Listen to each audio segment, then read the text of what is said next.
আমাদের আজকের topic robotics, যার বাংলা অর্থ রোবট বিজ্ঞান। তো আমরা প্রথমেই জানব রোবোটিক্স কাকে বলে। এটা সংজ্ঞা হচ্ছে যে প্রযুক্তির যে শাখায় রোবটের ডিজাইন, গঠন, পরিচালন ও প্রয়োগ ক্ষেত্র সম্পর্কে আলোচনা করা হয়, সেই শাখাকে রোবোটিক্স বলা হয়। অর্থাৎ প্রযুক্তি যে শাখায়, যদি আমরা সংক্ষেপে বলতে চাই তাহলে এভাবে বলতে পারি, প্রযুক্তির যে শাখায় রোবটের গঠন, নকশা, কাজ সম্পর্কে আলোচনা করা হয়, সেই শাখাকে রোবোটিক্স বা রোবট বিজ্ঞান বলে। আমরা পরবর্তীতে জানব রোবটের উপাদানসমূহ কি কি। রোবট তৈরিতে প্রথমে একটি পাওয়ার সিস্টেম প্রয়োজন, যার মাধ্যমে বিদ্যুৎ বা পাওয়ার অন অফ বা পাওয়ার নিয়ন্ত্রণ করা যায়। এরপর একটি ইলেকট্রিক সার্কিট প্রয়োজন, যার মাধ্যমে বৈদ্যুতিক বা বিভিন্ন কার্য সম্পাদন করা যায়। এরপরে ঘূর্ণায়মান বডি প্রয়োজন, অ্যাকচুয়েটর প্রয়োজন। আমাদের এখান থেকে প্রশ্ন আসে যে কাজের প্রয়োজনে রোবটকে কত ডিগ্রি পর্যন্ত ঘোরানো যায়? 360 ডিগ্রি পর্যন্ত। এছাড়াও রোবটকে ঘোরানো যায় বা রোবট নড়াচড়া করতে পারে, রোবটের পেশি নড়াচড়া করতে পারে কিসের মাধ্যমে? অ্যাকচুয়েটরের মাধ্যমে। এছাড়াও রোবটে ব্যবহার করা হয় মস্তিষ্ক বা প্রসেসর, যার মাধ্যমে রোবট কোনো কিছু চিন্তা করতে পারে। এরপরে ম্যানিপুলেশন, দেন হচ্ছে অনুভূতি। আমাদের পরবর্তী টপিক এই বিষয়গুলো বিস্তারিত। তো যতগুলো আছে মূলত এখান থেকে প্রশ্ন কম আসে, জ্ঞানমূলক প্রশ্ন আসে বেশি। রোবোটিক্স কাকে বলে এবং অবজেক্টিভ সংক্রান্ত প্রশ্নগুলো আসে। তো আমরা এখান থেকে জানব রোবটের উল্লেখযোগ্য উপাদানসমূহ।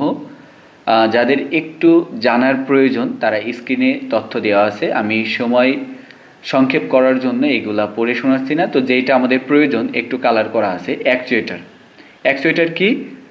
রোবটের হাত পা নড়াচড়া করার জন্য কতগুলো বৈদ্যুতিক মোটরের সাহায্য নেওয়া হয়। এগুলো হাত ও পায়ের পেশির মতো কাজ করে। অর্থাৎ এই যে হাত পা নড়াচড়া করার জন্য যে অংশটা ব্যবহার করা হয় সেই অংশটাকে বলা হয় অ্যাকচুয়েটর। যে উপাদানটি ব্যবহার করা হয় সেটাকে বলা হয় অ্যাকচুয়েটর। বিস্তারিত পরবর্তী টপিকগুলো দেওয়া এখানে। তোমরা যারা ক্লাসটি দেখছো তারা এটা রিডিং পড়ে নিও, মূলত জানার জন্য এইগুলা বিস্তারিত আলোচনা করা। তো আমাদের যে টপিকটা এরপর, রোবটের বৈশিষ্ট্য, পরিবেশ অনুভব করার ক্ষমতা, প্রোগ্রামযোগ্য, এছাড়াও ঘুরতে ও স্থানান্তর করা যায়, দ্রুত নিখুঁতভাবে চলাচল করতে পারে, স্বেচ্ছায় কোনো কাজ করতে পারে, নির্দেশ দিলে কোনো কাজ করতে পারে, পরিবেশ বুঝে সিদ্ধান্ত দেয়, এছাড়াও লেজার রশ্মি বা রেডিও সিগন্যালের সাহায্যে নিয়ন্ত্রণ করা যায়। তো এই ছিল রোবটের মোটামুটি কনসেপ্টটা। এখান থেকে যে ধরনের প্রশ্ন আসে, রোবোটিক্স কি অথবা রোবট কি, এটা জ্ঞানমূলক টাইপের প্রশ্ন। তো আমরা ইতিমধ্যে সেটার উত্তর দেখেছি। যদি এটা সৃজনশীল টাইপের কোনো প্রশ্ন যদি আসে, আমরা একটি অনুচ্ছেদ পড়ি। আমি কিন্তু প্রতিটা ক্লাসই একদম টু দ্য পয়েন্টে যেটা আলোচনা করব, সেখান থেকে কি ধরনের সৃজনশীল, কি ধরনের অবজেক্টিভ প্রশ্ন আসবে, সকল টপিকগুলো আমি আলোচনা করব, যাতে একটা শিক্ষার্থীর এই টপিকটা দ্বিতীয়বার আর রিপিট করা না লাগে। সেই ক্লাসটি দেখলেই যেন এই টপিক সম্পর্কিত বিষয়গুলো বুঝতে পারে, যেখান থেকে প্রশ্ন কেমন আসতে পারে, এখানে অবজেক্টিভ টাইপের প্রশ্নগুলো কেমন আসতে পারে। তো আমরা প্রথমে সৃজনশীল টাইপের যে প্রশ্নটা এখান থেকে আসে, আমরা একটা অনুচ্ছেদ স্ক্রিনে দেখতে পারছি। বাসার সামনে যেতেই মনুষ্য সদৃশ একটি যন্ত্র তাকে বলল, আপনাকে স্বাগতম। ড্রয়িং রুমে বসে লিমন পত্রিকা পড়ে জানতে পারল বড় পুকুরিয়া কয়লা খনিতে দুর্ঘটনায় কয়েকজন শ্রমিকের প্রাণহানি ঘটেছে। এই মনুষ্য সমস্যা সমাধানে লিমন এরূপ যন্ত্র ব্যবহারের কথা চিন্তা করল। এইটা ছিল আমাদের অনুচ্ছেদ। এখান থেকে প্রশ্ন করা, উদ্দীপকের যন্ত্রটিতে ব্যবহৃত প্রযুক্তিটি শিল্প কারখানায় পণ্য উৎপাদনে ভূমিকা রাখবে কিনা বিশ্লেষণপূর্বক মতামত দাও।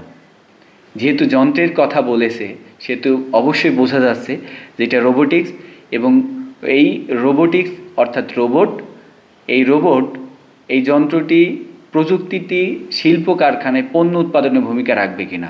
তো রোবট দ্বারা যদি আমরা কোনো পণ্য উৎপাদন করতে চাই কোনো কারখানায়, তাহলে তো একটি মানুষের চাইতে স্বাভাবিকভাবে অত্যাধিক বা বেশি উৎপাদন সম্ভব হবে, কারণ রোবট যে কোনো কাজ দ্রুত গতিতে সম্পন্ন করে। এই প্রশ্নটা আমরা যখন পরীক্ষার সময় লিখব তখন পূর্বে রোবটের সংজ্ঞাটা দিয়ে নিব, দেন উদ্দীপক সংক্রান্ত যে কথাটা বলেছে আমাদের সংজ্ঞার সাথে মিলকরণ করে এই প্রশ্নটার উত্তর আমরা দিব।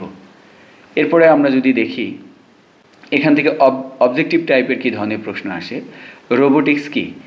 তো মোটামুটি প্রশ্নটা দেখে তোমরা একটু উত্তর দেওয়ার চেষ্টা করো। তো আমরা অলরেডি বুঝতেই পেরেছি যে রোবোটিক্স হচ্ছে রোবট বিজ্ঞান।